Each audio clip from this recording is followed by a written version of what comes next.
Hey, what's up, guys, and welcome to part 25 of What If Naruto Was an Otsutsuki. Remember to get this one to 100 like as usual. Share it to all of your friends on your social media platform, and also go ahead and check out What If Naruto was taken by the Raikage, and What If Naruto went missing for 4 years. And on my second channel, I posted a new episode of Uchiha Naruto the Sage, so check that out and enjoy as well. Remember to get this one to 100 like as usual. And guys, if you're new and this is the first time you hear my voice, what you waiting for? Go ahead and click that red subscribe button and join the anime making family and be a part of the channel. And comment down below and tell me if you're new. I will be replying back to you all. So yeah, without further ado, let's get straight into this. Start the intro.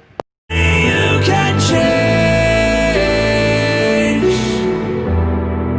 You satisfy the rage in me. Take away my pain. You satisfy the rage in me. So, the last time we left off, Samantha came to Naruto as she explained everything to Naruto and told him that the both of them were married for 50 years. Naruto was at a complete shock at this, as she then went on and told him more, but she told him that she couldn't tell him any more details as it might trigger his memories, and they couldn't allow him to remember what happened. So, after a little bit of convincing, Naruto went with it. They then brought Samantha back to the Leaf Village, and after talking to Hanabi, she allowed her to stay with the Hyugas if they welcome her, seeing that she had the Byakugan. And after Hayashi talked to Naruto and Naruto told him that he completely trusts her, they allowed her to stay in the Hyuga compound. But the Tsunade had a meeting with all of them, all of the council members, and after a long discussion, she was allowed to stay in the village because people like Danzo and the two elders didn't like it, since 3 years ago the Otsutsukis nearly destroyed the village.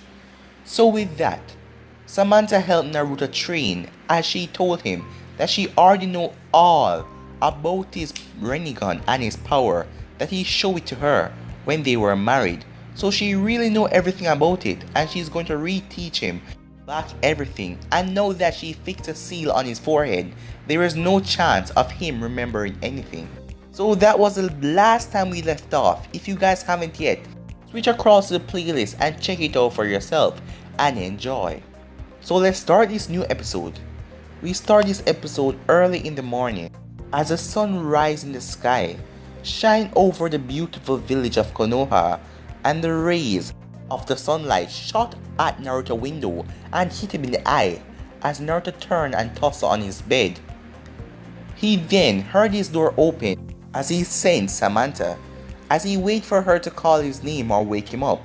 But she didn't do that. She just walked by him and went straight into his bathroom. As Naruto was wondering what was going on, he thought that she would have wake him up, call his name at least, or even touch him. So he was surprised. So he just stood there with his eyes still closed. After about a good 45 minutes, Naruto got up as he sat up on his bed. After a minute later, the bathroom door then opened. Samantha then walked out as her body was wrapped in a towel. Naruto was surprised and he was blushing a lot. "What is it?" said Samantha as she saw his face. "It's not that I'm complaining, but don't you have a shower in your own room?" "Well, the water is much nicer here," she said. As Naruto thought in his head, the water is the same pressure in the entire house, but he didn't mind. She then messed with the top of the towel as it then dropped off, as Naruto saw her luscious naked body right in front of him. "Oops, I'm sorry," she said as she kneeled down slowly and picked up the towel, as she's playing with Naruto, as Naruto looked down on his pants as he felt a reaction. But he didn't move his eyes, as he was stunned. But a mental image of Ino popped in his head. But he then compared Ino to Samantha, and a whole thing happened in his head as he didn't know what to do. He then looked at Samantha, who already picked up the towel and wrapped around her body. "Oh, I'm sorry, Naruto," she said, as she went and sit on his bed. As she looked at him, "So you're just waking up, huh?" she said as she placed her hand right on his knee, as she then started to crawl up. "So what do you have planned for today?" she asked him, as Naruto couldn't concentrate at the moment, the way she was dressed and the way she was just playing with him. The door then burst wide open as Hanabi ran inside, as she then took in what was going on. "What is going on in here?" said Hanabi, as Samantha got up. "Nothing really," Samantha said with a soft smile, as Naruto just let out a sigh as he looked at Hanabi, as Hanabi had a serious look on her face, as Samantha winked at Naruto before leaving the room. "Naruto," she said as she marched closer to the bed, "are you dating this girl?" "Well, I don't know," Naruto said, as he started to just talk out everything on his mind. "I'm kind of dating Ino right now, but Samantha confused my head when she told me that we were married for this long, and I feel this strong attachment to her. I don't know what to do." Naruto then stopped as he realized who he was talking to, as Hanabi had a serious look on her face, as her Byakugan was on, and she looked vicious and angry. "What's wrong?" Naruto said, as he slowly backed away from her, as she then let out a sigh of anger. She then turned as she was upset, and she left the room and slammed the door behind her, as Naruto sighed. "What is wrong with all these girls?" he said while rubbing his forehead. Elsewhere, at the north gate of Konoha, a couple of guards were there as they were talking to each other. Today was a slow, peaceful, calm day. Nothing really wasn't going on, so they weren't really on high alert, as all of them were just relaxing and making conversation. Suddenly, Tendo Pain appeared out of nowhere. "Who are you?" one of the guards said, as Tendo Pain just said, "Universal pull," as he pulled the guard towards him and stabbed him right in the stomach with an iron. The guard dropped on the ground. As the other two guards were about to jump away, they were suddenly grabbed as they felt two hands on their head, as their life was withdrawn right out of them by the pain that sucks out your life. The other guard rushed past all of them as he was ready to take off. The robot Pain appeared out of nowhere and impaled him. All of the pains then landed, as Conan then looked at Tendo Pain. "So how exactly are we going to get in?" "Well, the Leaf Village has a barrier around it. So how were Kisame and Itachi able to get into the village?" "Well, the jutsu barrier hasn't changed, so Itachi know it, but I have my special way to get in." As all of the pains then lined up, and the female Pain was thrown straight over.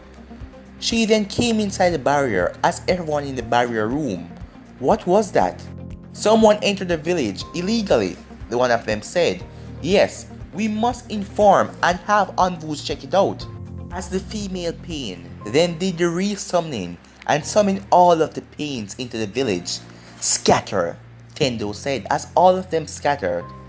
Meanwhile, Jiraiya arrived in Konoha as he and Tsunade were in the office talking, as she's informing Jiraiya everything that happened. And guys, I know that Jiraiya didn't face off against Pain, so female Pain wouldn't be there because Jiraiya wouldn't have killed the Pain with a slash on his forehead. But for this, I'm just gonna be putting her there instead of him, so bear with me. Jiraiya was stunned after hearing what Tsunade said. "What?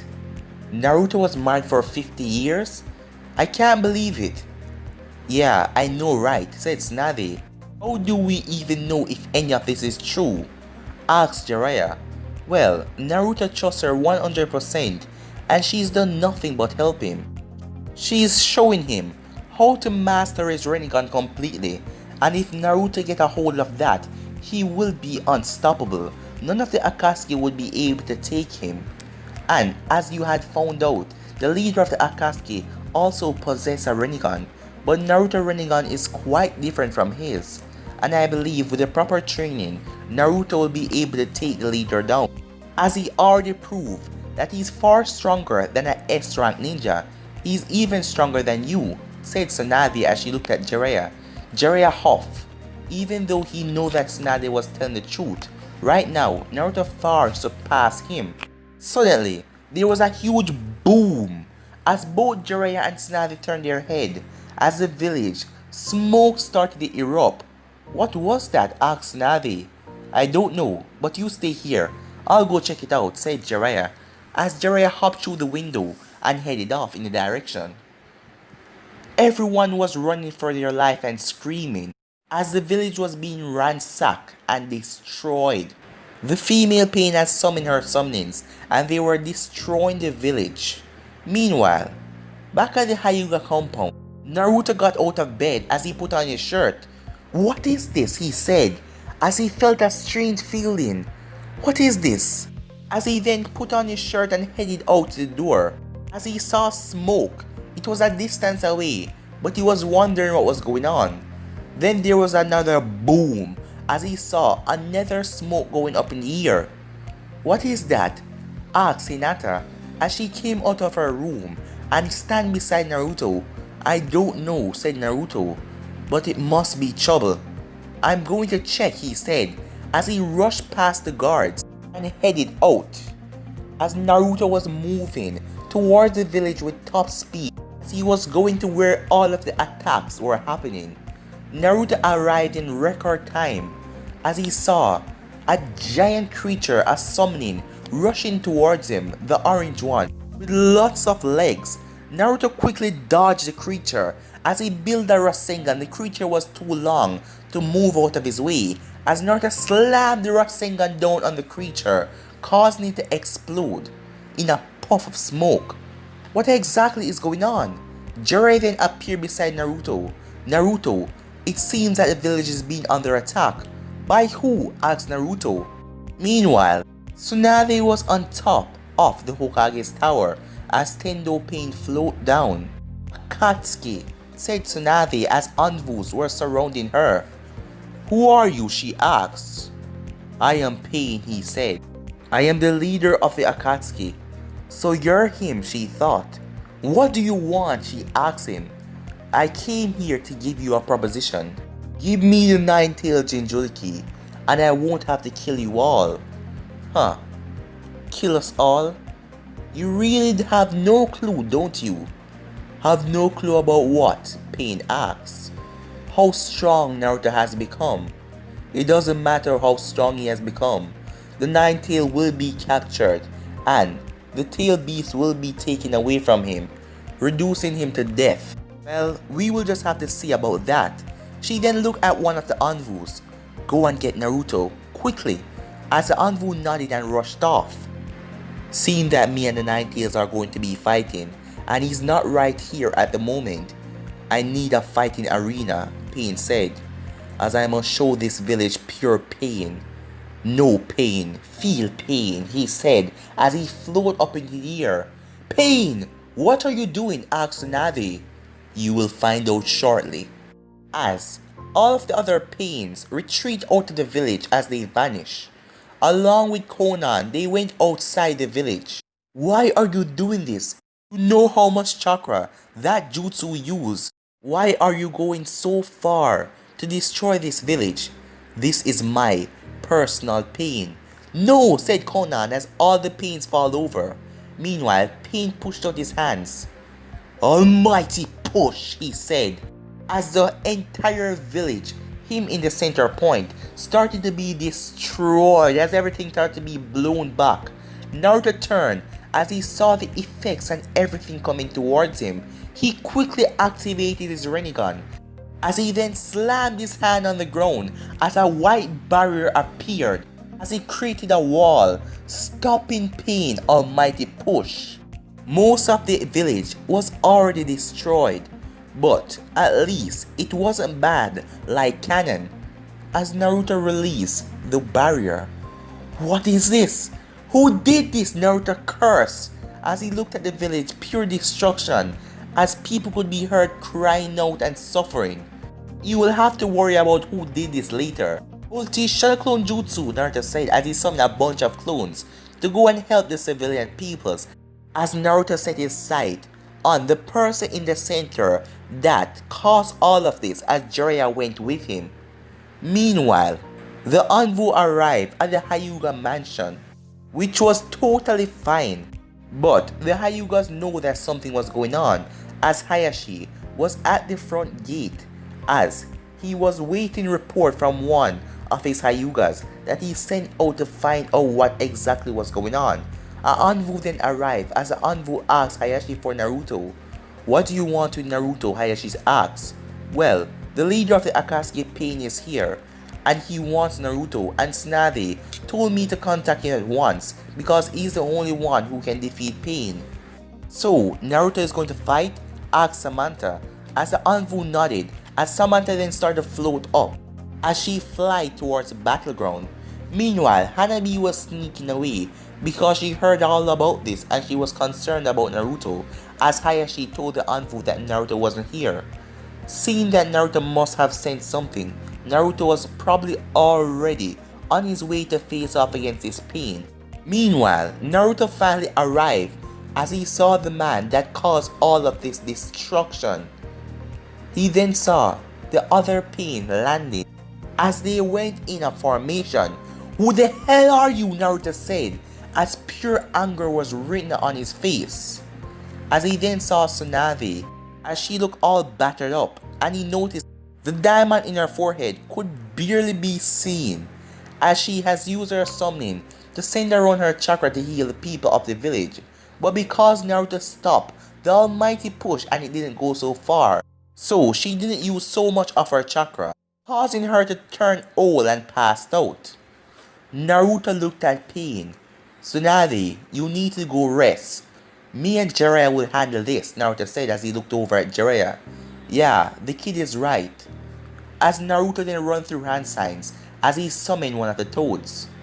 He told the toad to bring Tsunade to a safe distance as the toad nodded, seeing all of the destruction as he knew that Naruto was beckoning for a fight. He then hopped away with Tsunade. Meanwhile, Samantha arrived, but she landed a distance away as she saw that Naruto was going into battle as she wanted to see if everything she reteach him about the Rinnegan would help. Also, she wanted to watch the mark on his forehead because she didn't want it to go away and for him to remember what happened. After saying that, she remembered as well as a tear ran out of her eye, but she wiped it away. Naruto then turned back to Pain. Why did you do this? Why did you cause all of this pure destruction? You're here for me. Why didn't you just come after me alone? Why did you have to try and destroy the village? Naruto shouted. Me and destroying this village is my own personal revenge. This has nothing to do with you.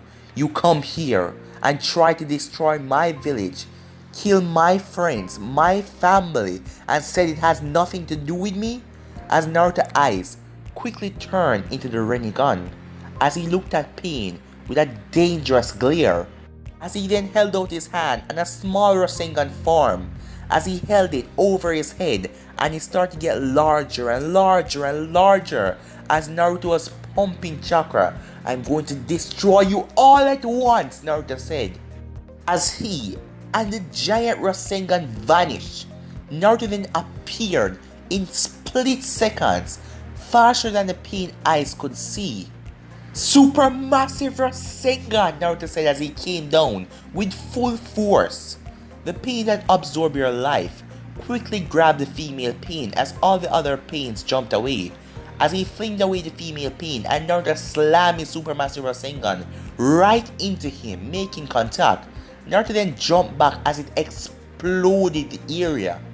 Naruto then summoned a clone as he went off to tell everyone to stay back, that he didn't want them in this fight for them to get hurt, as the clone go and relay the information to everyone so no one would interfere.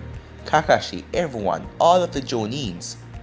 Kid, I know you're strong and all, but you need to come up with a strategy and don't rush in head on. Oh, sorry about that, Jiraiya, Naruto said. Jiraiya had both of his hands together as the enemy is unknown and they don't really know anything about him, so he's going straight into Sage mode. As Pain looked over at the pain that sucks out your life, his body was completely disintegrated. As he then looked back over at Naruto, his strength and his speed and his power is impressive. None of them even saw when he moved. His speed is faster than our eyes. We need to quickly subdue Jiraiya and then defeat the Ninetale and capture it and bring it back, Tendo Pain said as all of the Pains went into formation again. The female Pain then ran through hand sign, summoning Jutsu, she said as she summoned the two dogs as they rushed towards Naruto. Don't worry, Perfect Sage, I'll handle this. Just keep on focusing on entering Sage mode, said Naruto as he rushed at both dogs as both of them came down to destroy him as Naruto activated his Rinnegan as he tested out the power. Dimension Slice, Naruto said as he pointed his hand forward and two bucks surrounded the dogs as they stopped in their tracks. And the bucks had thin white lines. They were so thin you can't even see them as they got closer and closer and run right through the dogs. And when they were gone, the dogs started to break up in little pieces as the white line chopped them up really fine. They then poofed away. This is awesome, said Naruto, and getting total control over the Rinnegan. Suddenly bombs started to fall from the air as Naruto started to sight and dodge the bomb as a bird was in the air dropping bombs. Naruto then stood still for a moment after dodging the bombs as he then started to float as Samantha teach him how to fly as he knew that he could, but he didn't have complete control over it as Naruto then fly towards the bird and hopped on the bird head as he pulled out two kunai and stabbed the bird in his eye as he then flipped off and took in a breath as he then let out a massive fireball, roasting the bird alive. He then landed back on the ground as he saw a rhino running towards him. Naruto slammed his hand on the ground and created two earth arms as he grabbed the rhino by the horn and lifted it up in the air and threw it straight up. As he slammed his hand on the ground again, controlling the earth, and the earth started to break up and surround the rhino as it then crumbled down into a ball and dropped to the ground. So you're the problem, said Naruto as he looked at the female Pain. Well, I guess I'll deal with you now. But guys, I'm gonna be ending this episode right here. If you want to see the next part of this, you already know what to do. Like, subscribe, comment down below, and turn on that bell notification to stay posted. But I'm over for now, guys. Peace.